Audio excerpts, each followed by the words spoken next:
Iran আমেরিকার সংঘাত এখন আর সম্ভাবনা নয়, এটা বাস্তবতার একদম সামনে দাঁড়িয়ে থাকা একটি টাইম বোমা। মধ্যপ্রাচ্যে যুক্তরাষ্ট্রের নৌবহর এগিয়ে যাচ্ছে, আকাশের নজরদারি বাড়ছে এবং একই সাথে কূটনৈতিক ভাষার আড়ালে যুদ্ধের ইঞ্জিন ধীরে ধীরে গর্জে উঠছে। এই মুহূর্তে যেটা সবচেয়ে ভয়ঙ্কর সেটা হলো যুদ্ধ শুরু হলে সেটি আর সীমিত থাকবে না। কারণ ইরান আজ শুধু প্রতিরোধের কথা বলছে না, তারা প্রস্তুতি দেখাচ্ছে। আর এই প্রস্তুতির সবচেয়ে বড় বার্তা এসেছে একটি সংখ্যায়, 1000 নতুন ড্রোন। ইরানের নিয়মিত সেনাবাহিনী আর্তেশ তাদের অপারেশনাল ইউনিটে 1000টি নতুন উন্নত ড্রোন যুক্ত করেছে। এটা তাদের ইতিহাসে সবচেয়ে বড় ড্রোন এক্সপেনশনগুলোর একটি। এই ড্রোনগুলো শুধু নজরদারি নয়, আক্রমণ, রিকনেসান্স এবং ইলেকট্রনিক ওয়্যারফেয়ার পর্যন্ত একসাথে কভার করবে। মানে ইরান এবার ড্রোনকে শুধু অস্ত্র হিসেবে নয়, পুরো যুদ্ধের কৌশল হিসেবে মাঠে নামাচ্ছে। 2025 সালের জুনে 12 দিনের সংঘাতের অভিজ্ঞতা তাদের শিখিয়েছে, মডার্ন যুদ্ধে শুধু বড় বিমান বা বড় জাহাজ দিয়ে জয় আসে না, জয় আসে সংখ্যা, স্থায়িত্ব, সারপ্রাইজ এবং ধারাবাহিক চাপ দিয়ে। আর ড্রোন ঠিক সেই জায়গাতেই সবচেয়ে ভয়ঙ্কর। এখন প্রশ্ন হলো, যুক্তরাষ্ট্রের মতো বিশ্বের সবচেয়ে বড় নৌবাহিনীকে ইরান কিভাবে থামাবে? ইরান জানে তারা আমেরিকার এয়ারক্রাফট ক্যারিয়ার স্ট্রাইক গ্রুপের সাথে মুখোমুখি লড়াইয়ে যাবে না।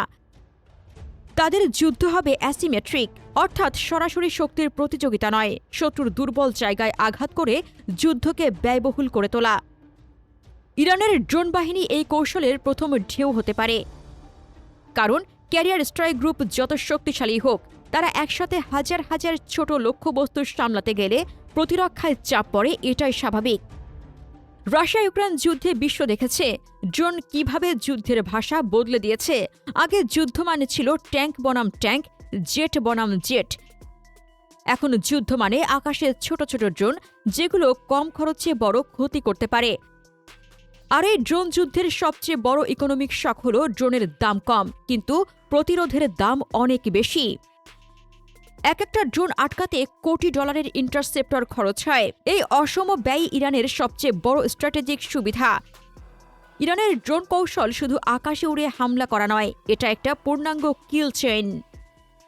প্রথমে রিকন ড্রোন দিয়ে সার্ভেলেন্স, এরপর ইলেকট্রনিক ওয়্যারফেয়ার দিয়ে শত্রুর সেন্সর ও কমিউনিকেশন ব্যস্ত রাখা, এরপর ঝাঁক বেঁধে লো কস্ট ড্রোন দিয়ে স্যাচুরেশন তৈরি করা, এবং শেষ ধাপে মিসাইল বা ভারী আঘাত। এই কৌশলে যুক্তরাষ্ট্রের প্রতিরক্ষা ব্যবস্থা একসাথে বহুদিক থেকে চাপে পড়ে।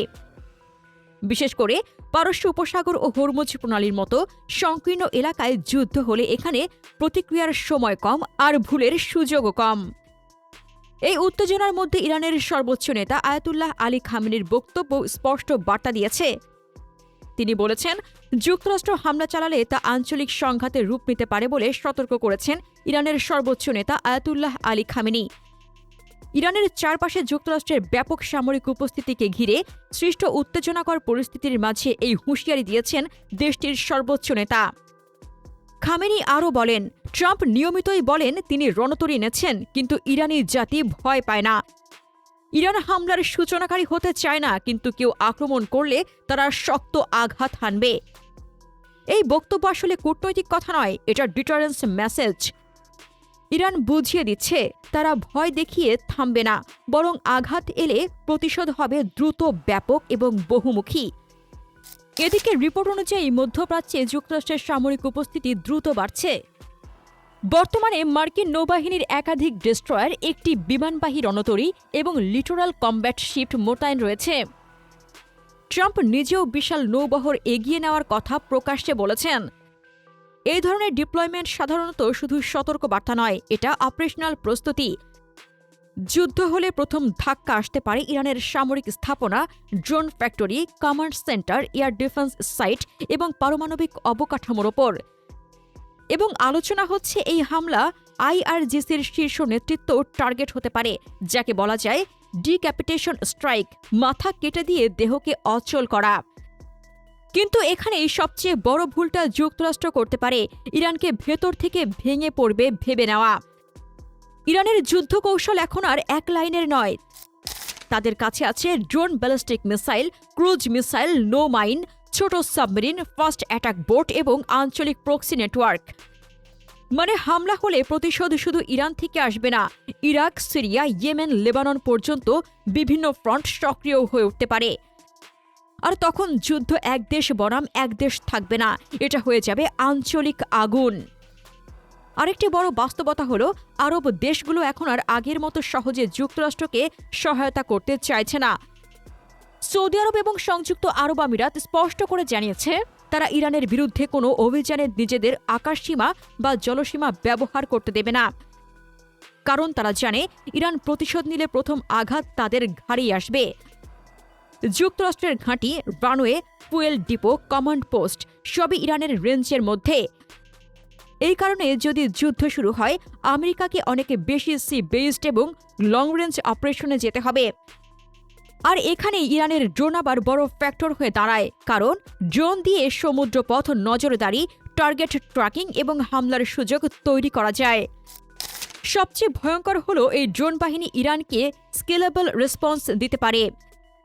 মানে ইরান চাইলে ছোট হামলা করবে, চাইলে বড় হামলা করবে। এটা যুদ্ধের নিয়ন্ত্রণকে জটিল করে দেয়। যুক্তরাষ্ট্র যদি মনে করে 2 ঘন্টার অপারেশন করে টুইট দিয়ে যুদ্ধ শেষ করে দেবে, ইরানের সামরিক মুখপাত্রদের ভাষায় সেটা হবে ভুল স্বর্গে বাস করা। কারণ ইরান এই যুদ্ধকে দীর্ঘ করতে পারলে আমেরিকার রাজনৈতিক চাপ, অর্থনৈতিক চাপ এবং আঞ্চলিক অস্থিরতা বহুগুণ বেড়ে যাবে। সব মিলিয়ে ইরানের 1000 নতুন ড্রোন যুক্ত হওয়া শুধু সংখ্যা নয়, এটা যুদ্ধের ব্যাকরণ বদলে দেওয়ার মতো ঘটনা। এটা ইরানকে বড় করে দেখায়, কারণ এখন তারা আঘাত পেলে পাল্টা আঘাত শুধু একটা মিসাইল দিয়ে দেবে না, তারা একসাথে বহু ঢেবে বহু দিক থেকে চাপ তৈরি করতে পারবে। আর এই চাপে যুক্তরাষ্ট্রকে সবচেয়ে বেশি চিন্তায় ফেলবে, কারণ আমেরিকার কাছে শক্তি আছে, কিন্তু নিরাপদভাবে অপারেট করার জায়গা কমে গেলে সেই শক্তির মূল্যায়নও কমে যায়। মধ্যপ্রাচ্য দাঁড়িয়ে আছে এমন এক মোড়ে, যেখানে একটি ভুল সিদ্ধান্ত যুদ্ধের আগুন লাগিয়ে দিতে পারে, এবং সেই আগুন একবার জ্বলে উঠলে সেটাকে থামানো শুধু অস্ত্র দিয়ে সম্ভব হবে না, কারণ তখন ইতিহাস, প্রতিশোধ, অর্থনীতি আর রাজনীতি সব একসাথে বিস্ফোরিত হবে। প্রিয় দর্শক, ইরানের এই বিশাল ড্রোন শক্তি কি সত্যি আমেরিকার এয়ারক্রাফট ক্যারিয়ার স্ট্রাইক গ্রুপকে থামিয়ে দিতে পারবে? এবং আঞ্চলিক যুদ্ধ আর মধ্যপ্রাচ্যে নিজেদের সামরিক ঘাঁটি বাঁচানোর জন্য আমেরিকা পিছু হটবে? আপনার মতামত কমেন্টে জানান। মধ্যপ্রাচ্য নিয়ে আরও জানতে আমাদের চ্যানেলটির ভিডিও ট্যাব থেকে ঘুরে আসুন। এই ভিডিওটি ভালো লাগলে লাইক বাটনে ক্লিক করুন। ভিডিওটি আপনার বন্ধুদের সাথে শেয়ার করে তাদেরকেও ভিডিওটি দেখার সুযোগ করে দিন। ধন্যবাদ।